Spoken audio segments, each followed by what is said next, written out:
नमस्कार दोस्तों, मेरा नाम है विनीत चौहान। आज की वीडियो में आपका स्वागत करता हूँ।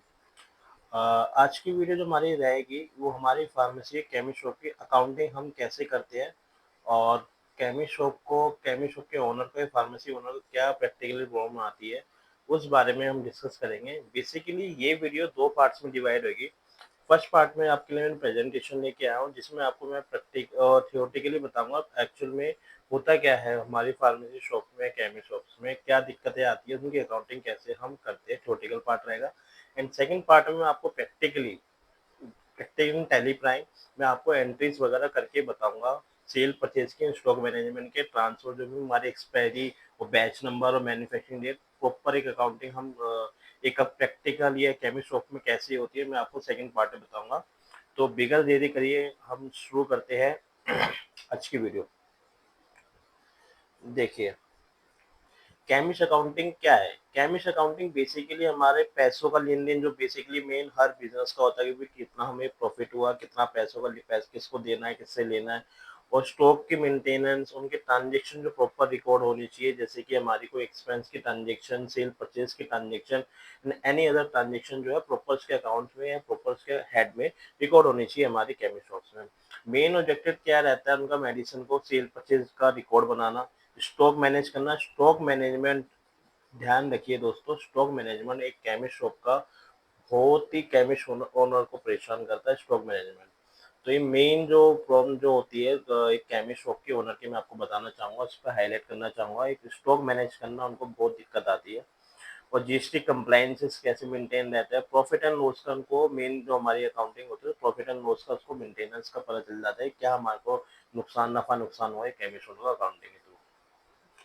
तो अकाउंटिंग एक इम्पोर्टेंस क्यों है केमिस्ट शॉप के लिए और ओनर के लिए, किसी भी बिजनेस के लिए मैं कहना चाहूंगा कि एक अकाउंटिंग हमारी क्यों इम्पोर्टेंट है। अकाउंटिंग इम्पोर्टेंट इसलिए होती है कि हमें एक्यूरेट स्टॉक मैनेजमेंट पता चलता है, एक उसका में कैश फ्लो बेटर में, एक ओनर को, केमिस्ट ओनर का, फार्मेसी ओनर को, उसको कैश कितना मेंटेन करना है अपने, कैश साइकिल एक होती है कितनी जल्दी हमारा डीलर से या हमारा जो हमने सामान सेल करा है एक ओनर ने, केमिस्ट ओनर ने, तो कितना जल्दी हमारा कैश घूम रहा है हमारा उसमें, कितना कितना जल्दी हम रिकवर कर रहे हैं अपने डेटा से। मेडिसिन की शॉर्टेज अवॉइड होती है, तो हमें पता रहता है कि बाय अकाउंटिंग की सपोज कोई मेडिसिन है पैरासीटामोल की, हमारे पास इतना स्टॉक है, तो प्रॉपरली वो रीऑर्डर लेवल पे आके, किसी लेवल पे आके वो हम उसको स्टॉक को रीऑर्डर ऑर्डर करते हैं, तो हमारा एक लेवल ऑफ इन्वेंट्री मेंटेन रहता है। इससे अकाउंटिंग में बेनिफिट ये है। और थेफ्ट और वेस्टेज हमारे को पता चलती है कि कोई चोरी हो, जैसे कि सपोज सॉफ्टवेयर में हमारा या टैली में किसी मार्क सॉफ्टवेयर एक जो फार्मेसी ज़्यादा यूज़ करती है, फार्मेसी और केमिस्ट हो, तो उसमें जो है वेस्टेज और कि हमारे थेफ्ट का मतलब कि कोई चोरी तो नहीं है, जैसे कोई स्टाफ है वहाँ का, तो कोई चोरी वगैरह तो नहीं करी किसी ने, इस पॉइंट में ये लिखा गया है। वेस्टेज तो नहीं हो रही है, प्रॉपर हमारा मेंटेन होता है कि जो हमारा एक्चुअल सॉफ्टवेयर में आ रहा है, अकाउंटिंग सॉफ्टवेयर में, वो हमारा फिजिकल हमारी यूनिट या वो मेडिसिन हमारी प्रेजेंट होनी चाहिए वहाँ पर शॉप में। बिजनेस की ग्रोथ की प्लानिंग जो ओनर होता है वो प्रॉपर कर सकता है कि सपोज प्रॉफिट एनालिसिस से हमारा जो रेशियोज वगैरह जो हमारा होता है उससे वो प्रॉपर मेंटेन कर सकता है। इन्वेंट्री मैनेजमेंट कैसे होता है? फर्स्ट पार्ट है, मोस्ट इम्पोर्टेंट पार्ट होता है केमिस्ट्री के अकाउंटिंग में। दिक्कत जो केमिस्ट्री को फेस करना पड़ता है टुडे, डे टू डे में होता है, एक होता है इन्वेंट्री मैनेजमेंट। क्या होता है कि जो first in first out use होता है, फर्स्ट इन फर्स्ट आउट मतलब जो हमारी पहले मेडिसिन या जो भी हमारा पहले मेडिसिन हमारी परचेज होती है वो पहले हम सेल आउट करते हैं, जिससे कि उसका एक्सपायरी जो होती है, एक्सपायरी डेट होने से पहले हम उसको सेल आउट कर सकें।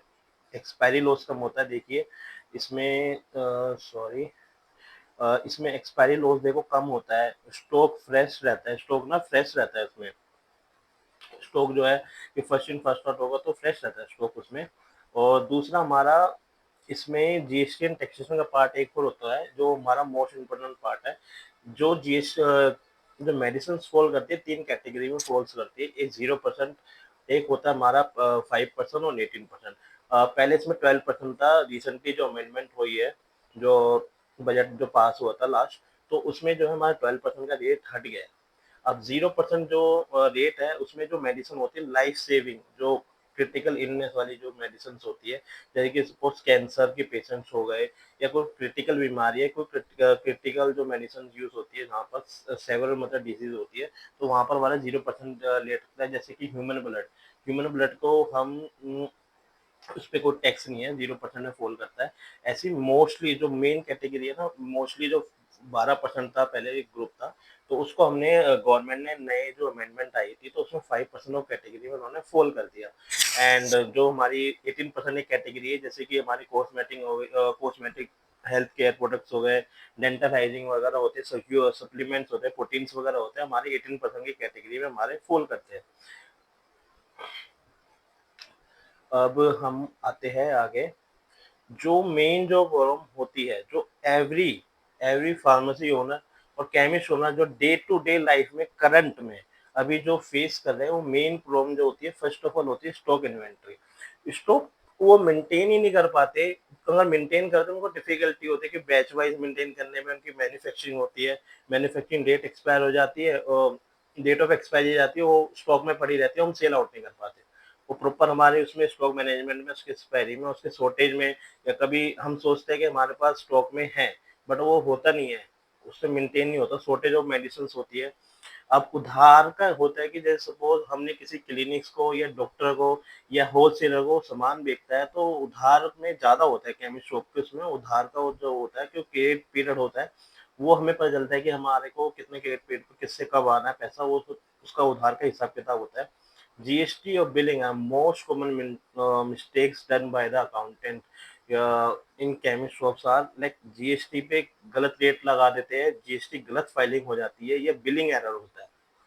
ये जो है मेन और मोस्ट कॉमन जो मिस्टेक्स है done by the accountant in today's day to day life. Manual entry mistakes कर देते हैं, सेल परचेज की एंट्री गलत चढ़ा देना है, कोई एक्सपेंस है वो कैपिटल नेचर का एक्सपेंस है, उसको हमने जो है रेवेन्यू में डाल दिया, रेवेन्यू को हमने कैपिटल में क्लासिफाई कर दिया।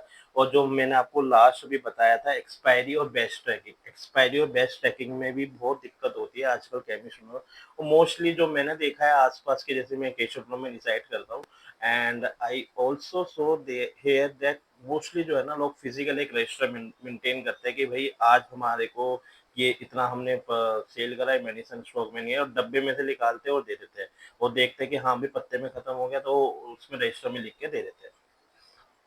ये रहता है सम प्रैक्टिकल और इश्यू जो होता है, जो प्रैक्टिकल इसके अलावा जो इश्यू जो प्रॉब्लम फेस करते हैं केमिस्ट में, वो ये फेस करते हैं कि वो ज़्यादा स्टॉक ऑर्डर कर देते हैं, वो स्टॉक पड़ा रहता है, एक्सपायर हो जाता है, वो सेल आउट नहीं होता है, स्टॉक में उनका ज़्यादा का ज़्यादा पैसा होल्ड होता है। ठीक है। और दूसरा जो है वेस्टेज ऑफ मेडिसिन, मतलब कि जैसे कि मैं आपको एक्सपायर हो जाती है चीज़ें, वो मेंटेन करना दिक्कत होती है, और मोस्टली जो है फिजिकल मेंटेन करते हैं, और जो अकाउंटेंट के लिए फेस करते हैं डे टू डे एंट्रीज, बहुत ज्यादा बल्क में एंट्रीज जाती है डे टू डे अकाउंटेंट के लिए अकाउंटिंग करना। ये प्रैक्टिकल दो तीन जो मैंने हमारे जानने में जिनका मैं करता हूँ काम, वो तो मैंने को जो प्रॉब्लम फेस करी, जो मैंने प्रॉब्लम फेस करी, वो मैं आपको बता रहा हूँ। ठीक है दोस्तों, आज के लिए इतना ही काफ़ी है। ये मेरी फर्स्ट पार्ट था। सेकंड पार्ट में आपको मैं जितनी मिस्टेक्स है, प्रॉब्लम जो मैंने बताई है, आपको प्रैक्टिकल टैली प्राइम में इनके एंट्रीज करके बताऊंगा, किस तरह हम बैच वाइज उसको एक्सपायरी डेट वाइज कैसे हम मेंटेन करते हैं टैली में रिकॉर्ड, इन्वेंट्री का हम कैसे कैसे रिकॉर्ड करते हैं, और कैसे प्रैक्टिकल्स में चीज़ें होती है। तो ठीक है दोस्तों, आज के लिए इतना ही। थैंक्स फॉर वॉचिंग, और do like share subscribe this video. अगर आपको, आई होप आपको अच्छी लगी हो video, please do like and share subscribe taxation win 97।